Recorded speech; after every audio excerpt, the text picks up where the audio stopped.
శ్రీమాత్రే నమ. జయ గురు దత్తాత్రేయ నమ. ఈ వీడియోలో మనం తులారాశి వారికి ఆగస్టు 1వ తారీఖు నుంచి 15వ తారీఖు మధ్యలో జరగబోయే పక్ష ఫలితాలు పరిశీలిద్దాం. తులారాశి వారికి ఈ పక్షంలో ప్రధానమైనటువంటి మార్పుల్లో ఒకటేంటంటే రాశ్యాధిపతి శుక్రుడు భాగ్యస్థానంలోకి రావడం జరిగింది. అలాగే ధనాధిపతి కుజుడు 12లోకి రావడం జరిగింది. సో ఇది ఒక విధంగా చెప్పాలంటే బుధగ్రహ సంపూర్ణ అనుగ్రహం ఈ సమయంలో ఈ రాశి వారికి రావడం జరుగుతూ ఉంటుంది. అంటే శుక్రుడు రాశ్యాధిపతిగా 9వ స్థానంకి వచ్చినప్పుడు మీలో ఉన్నటువంటి కృషికి తగిన ప్రతిఫలం జరుగుతూ ఉంటుంది. సాధారణంగా ఈ రాశిలో ఉన్నటువంటి స్త్రీలకి ఇది చాలా అదృష్టయోగం అన్నమాట.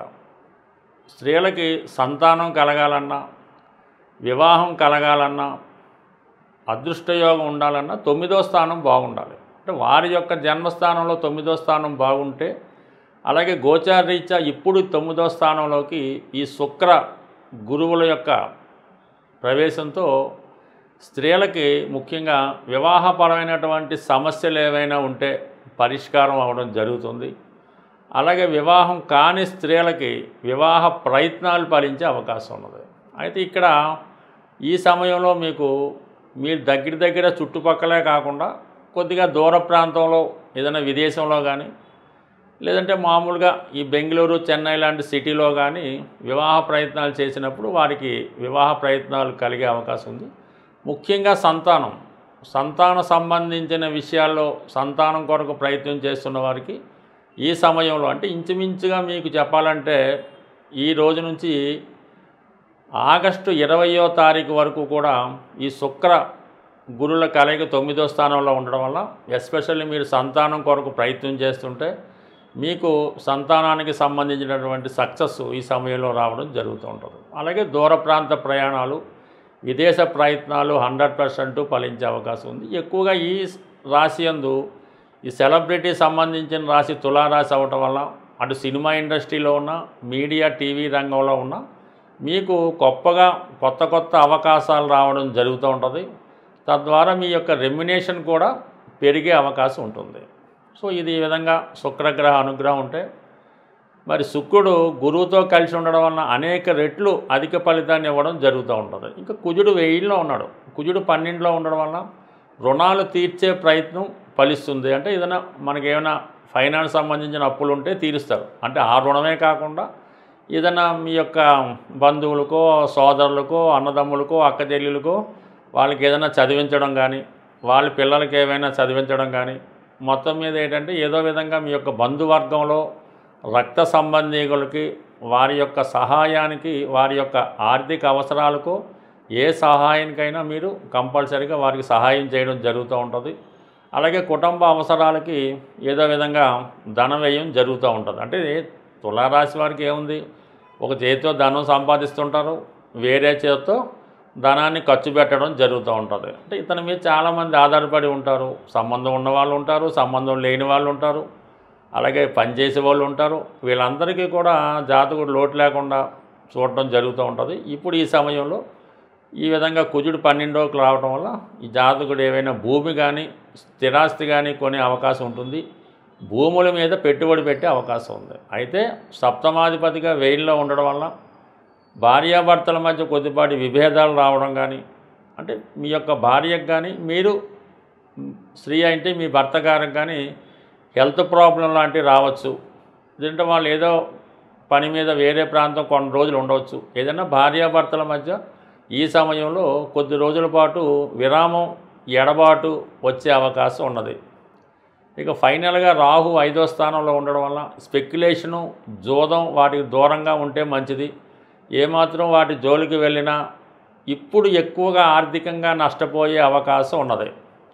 ఇక శని 6వ స్థానంలో వక్రగమనం పొందడం కూడా కొంతవరకు వృత్తిలో ఎక్కువ పని గంటలు పనిచేయవలసి ఉంటుంది. ఎంత కష్టపడినప్పటికి కూడా సరైనటువంటి ఫలితాన్ని పొందలేకపోతుంటారు.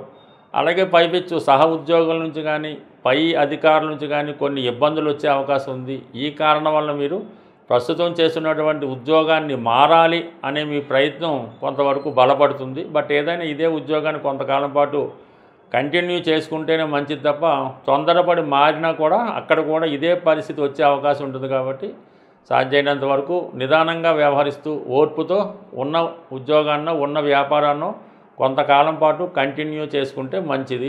సాధారణంగా మన జాతకరీత్యా శుభంగా ఉన్న నష్టంగా ఉన్న కొన్ని పరిహారాలు అన్నవి చేయడం జరుగుతూ ఉంటుంది.